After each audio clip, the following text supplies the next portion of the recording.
डोकलाम इलाके को लेकर भारत चीन के बीच जारी तनाव पर यूरोपीय संसद ने चीन को ही आड़े हाथों लिया है। यूरोपीय संसद ने कहा है कि इस मुद्दे पर तेज तर्रार रुख अख्तियार करने वाले चीन को ये उम्मीद नहीं थी कि भारत भी इस मुद्दे पर उसे आक्रामक जवाब दे देगा।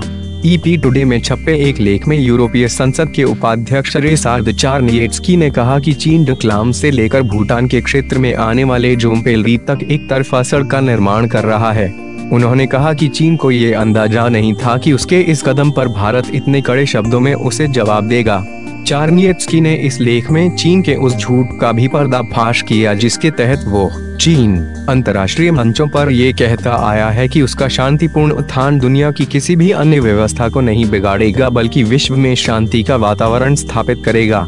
उन्होंने लिखा है कि चीन की विदेश नीति साफ तौर पर अंतर्राष्ट्रीय मानकों का उल्लंघन करती दिख रहा है। डोकलाम इलाके में भारत, चीन और भूटान की त्रिकोणीय हिस्सेदारी के मुद्दे पर जोर देते हुए उन्होंने कहा, चीन इसी नीति के तहत डोकलाम से जोम्पेल तक सड़क का निर्माण करवा रहा है।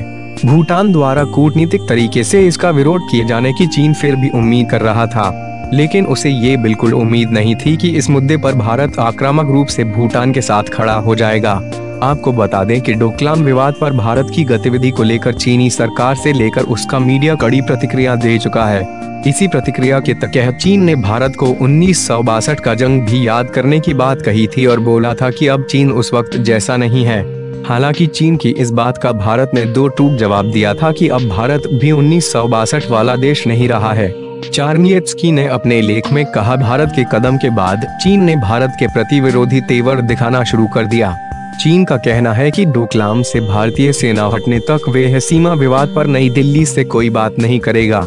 इसके अलावा उन्होंने कहा कि चीन को यह समझने की जरूरत है कि सैन्य ताकत और आर्थिक ताकत बढ़ने के साथ साथ किसी देश को अंतर्राष्ट्रीय नियमों का भी पालन करना चाहिए।